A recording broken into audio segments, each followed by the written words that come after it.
सभी बेरोजगार लोगों को नमस्कार। कोई पढ़ाई लिखाई पर बात होगी नहीं, क्योंकि पढ़ाई लिखाई करने से कोई फायदा है नहीं। पढ़ाई लिखाई करा के ही क्या करेंगे जब आपको रोजी रोटी हो ही नहीं सकता आपके पढ़ाई लिखाई से। समस्या इस बात की है हमारे देश में कि मोदी जी केवल अपने मन की बात करते हैं। कभी इस जनता के भी मन की बात सुन लिया कीजिए।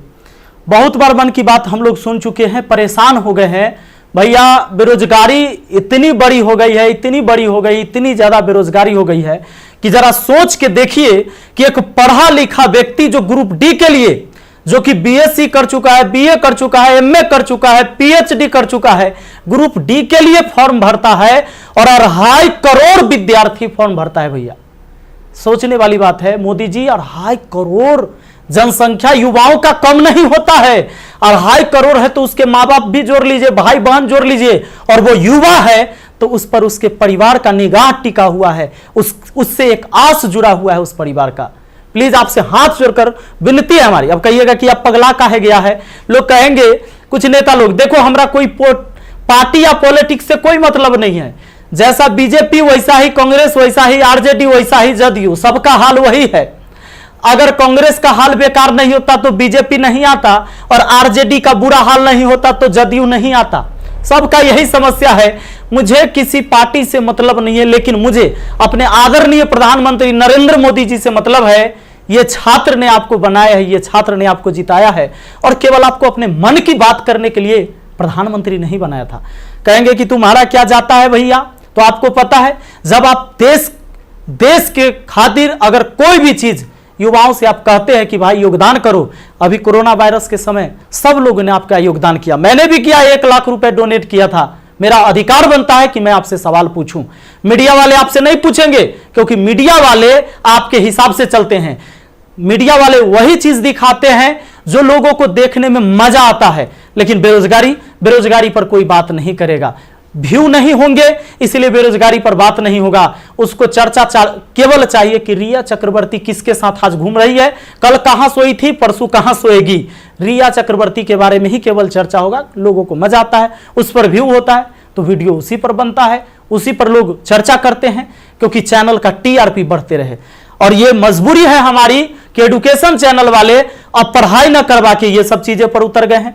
मैं आपको आज बहुत सारी बातें बताने वाला हूं, करने वाला हूं। जो भी लोग हैं जिनको परेशानी हो, क्षमा चाहते हैं। अब परेशानी हुई है तो क्या कर लीजिएगा, हमको इतना ही कर दीजिएगा। कभी गोली मार देगा कोई तो याद रखिएगा, इतिहास जब लिखा जाएगा तो मरने वालों में लिखा जाएगा, भागने वाले और बिकने वालों में नहीं होगा। सीधी सी बात है। अब ये बेरोजगारी की आलम यह है भैया कि अब आपको बता देते हैं, पढ़े लिखे लोग 2.5 करोड़ स्टूडेंट जो रेलवे का फॉर्म भरता है, जिसमें 500 रुपए सरकार लेती है। इस तरह से टोटल 12.5 अरब होता है रुपया, यानी कि 12 अरब 50 करोड़। बात समझ में आ रहा है? हमें समझ में आ रहा है, क्योंकि मैथ का मैं टीचर हूं तो मुझे समझ में आता है। हमारा गांव में 5 रुपए ब्याज चलता है मोदी जी, 5 रुपए सैकड़ा महीना का ब्याज चलता है। 3 रुपए मान लेते हैं कि मोटा रकम है तो 3 रुपए। अब 3 रुपए से हमने निकाला 3% से महीना का, क्योंकि महीना में ब्याज चलता है गांव में।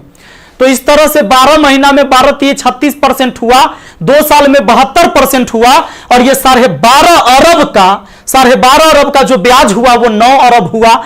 2 साल आप लटका दिए रेलवे वाला फॉर्म भरवा के लड़का सबको 500 रुपया लेके। अब आप कहिएगा कि एग्जाम के बाद तो हम पैसा लौटा देते हैं, लेकिन बात यहां यह है कि पैसा तो आप लौटा दीजिएगा, 100 रुपया रख लीजिएगा, 400 लौटा दीजिएगा, लेकिन 2 साल में आपने बिजनेस कर लिया है 9 अरब का। भैया बहुत होता है 9 अरब, कोई साधारण बात नहीं है। अब देख लीजिए, आप कहेंगे कि इतना बकर बकर कर रहे हैं, भाई गरीब आदमी है। जब मेरे अकाउंट में केवल 1,23,000 रुपया था ना, तो 1 लाख रुपए हम पीएम केयर फंड में दिए थे। काहे जानते हैं? कि कोरोना से लड़ाई लड़िएगा ना, तो कोरोना से लड़ाई लड़िएगा तो देश हित में ही पैसा जाएगा। इस पैसा से जब वैक्सीन बन के आएगा, या हमारे साइंटिस्ट लोग जब इस पर रिसर्च करेंगे वैक्सीन पर, तो खर्च लगेगा। तो आदमी किसके पास जो औकात था, 1 रुपया, 11 रुपया, 100 रुपया, 50 रुपया, 1 करोड़, 500 करोड़, 1000 करोड़ लोगों ने योगदान दिया, जिनसे जो हो सका।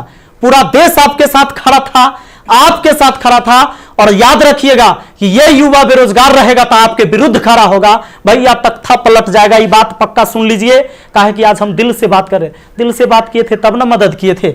अब देख लीजिए 30 मार्च को मैंने योगदान दिया था 1 करोड़ रुपए, हमारा तब पागलपन चढ़ल था। हम तो अपन गलती का पश्चाताप जूता से मार के करते हैं, लेकिन याद रखिएगा कि जूता उस नेता को भी पड़ेगा जो वोट मांगने आएगा हमारे यहां। याद रखिएगा, ये पूरा देश में अब बवाल होने वाला है।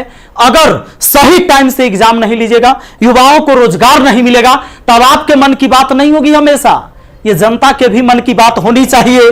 यहां पर आप नहीं, आपको पता चले तो जिन लोगों को बुरा लगता होगा सर्च कर लीजिएगा, प्रधानमंत्री राहत कोष में 1 लाख रुपए का योगदान दिया। मैथ मस्ती लिखिएगा, ये लाइन लिखिएगा, मैथ मस्ती लिखिएगा, जरूर आ जाएगा, आपको पता चल जाएगा। हमारा घर भी करकट का है और फिर भी अकाउंट में 1,23,000 था, 1 लाख रुपया डोनेट किए थे ताकि हमारे देश में खुशहाली आए और इस कोरोना वायरस से हमारा देश लड़े। ए भाई, वो बच्चा के पैसा दिया हुआ है, जो हम पढ़ाते हैं ना, वो वीडियो देखता है ना, वो व्यू होता है, उसे पैसा आता है, वो पैसा हम आपको दिए थे। पाप लगेगा ना, तो तनी ध्यान दीजिए यहां पर। ये देखिए, कहते हैं कथी कि स्थानीय खिलौने बनाकर आत्मनिर्भर भारत बनाइए। खिलौना तो हम बनल है, जैसे मन होता है आप खेल रहे हैं, जो आप कह रहे हैं लोग वही कर रहा है। अब हम कौन खिलौना बने? खिलौना तो जनता बन चुका है आप लोगों का। ये हमारे मोदी जी थे, ये हमारे नीतीश बाबू हैं। इनका चाल सुनिएगा, इनका चाल क्या है। अभी जब चुनाव आने वाला है तो ये बिहार पुलिस के बहाली निकाल देंगे, बिहार पुलिस के बहाली निकाल देंगे तो भारी संख्या में एग्जाम एगो करवा लेंगे, रिजल्ट नहीं देंगे। अब एग्जाम दे के लड़का फसल है कि अगर नीतीश जी नहीं आते हैं तो फिर आगे रिजल्ट नहीं आएगा, कोई ना कोई बवाल। चूंकि बिहार में कोई एग्जाम जो है ये ना है कि साफ सुथरा से हो। आप देख रहे हैं बिहार एसएससी का एग्जाम कितना साल में हुआ है, आदमी बूढ़ा गया, जवानी में दिया था एग्जाम और रिजल्ट आते थे बूढ़ा जाएगा। अब चूंकि बिहार में एग्जाम ऐसी होता है, तो ये क्या होगा कि रिजल्ट होगा चुनाव के बाद, मजबूरन फिर नीतीश कुमार जी को चुनेंगे, शिक्षक के बहाली आ जाएगा, बिहार पुलिस के बहाली आ जाएगा, सारे बहाली, दरोगा सब के बहाली आएगा। ये कब होगा? चुनाव के टाइम में भैया। तो नीतीश जी का जो ये था, इसमें इन्होंने कहा कि नल जल का रख रखाव करने के लिए वार्डों को 2-2 हजार रुपया मिलेगा। हे प्रभु, ये 2-2 हजार कहला दे रहे हैं, नल जल के दशा दिखा दें। 33,000 करोड़, 33,000 करोड़ रुपया आपने बिहार में नल जल पर खर्चा कर दिया। आज आपको असलियत हम दिखाते हैं, इस वीडियो में देखिएगा आप लोग जरूर। इस वीडियो को इतना शेयर करिएगा कि मुख्यमंत्री से लेकर प्रधानमंत्री तक पहुंचना चाहिए, बिल्कुल पहुंचना चाहिए कि हमारे जहां से हम हैं वहां की स्थिति आपको दिखा देते हैं कि नल जल का स्थिति क्या है।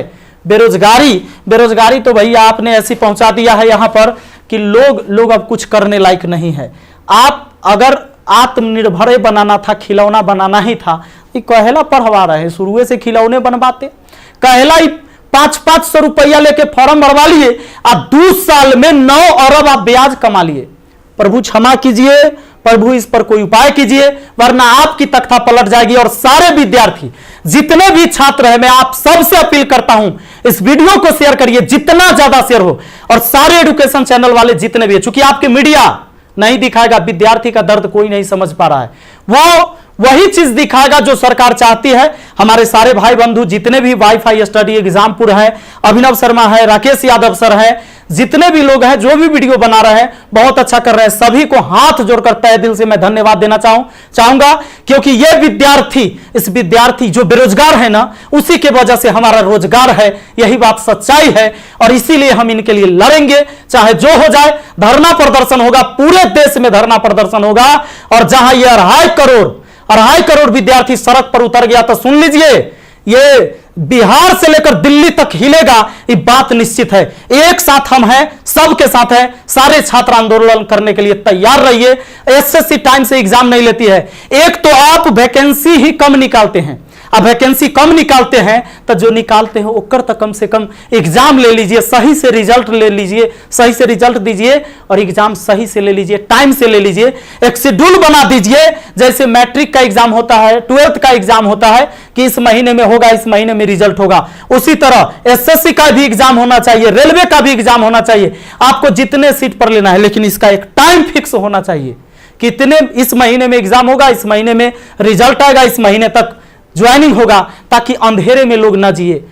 हे प्रभु, ये पाप लगेगा अगर इस युवाओं के साथ गरीब के बच्चा ना जनरल कंपटीशन के तैयारी करता है, आर्मी के तैयारी करता है, गरीब के बच्चा जाता है, कम से कम एकरा साथ इतना अन्याय ना कीजिए। ये पाप का घड़ा भर चुका है। मैंने अपने सर पर जूता मारा है। अगर वोट मांगने मेरे एरिया में आइएगा, हम जूता मारेंगे आप लोग को, ये बात पक्का कह देते हैं। आई वीडियो शेयर होना चाहिए। आप सबको इस बात के लिए मैं कहना चाहूंगा कि आप शेयर करिए, इस वीडियो को पहुंचाइए, जहां तक हो सके इसको पहुंचना चाहिए। और हर व्यक्ति आपसे हाथ जोड़कर विनती है कि हल्ला बोल ये नारा लगाइए और सब लोग पहुंचाइए, सब लोग वीडियो बनाइए, जितने भी एजुकेशन से जुड़े हुए हैं, क्योंकि कोई मीडिया वाला आपको दिखाने वाला ये नहीं है। और बस यही बात कहना चाहेंगे और जल्दी आग के तरह इस वीडियो को फैलाइए। और ज्यादा कुछ नहीं बोलेंगे। बेरोजगारी इतना बढ़ गया है कि आप सब कुछ समझ ही रहे हैं।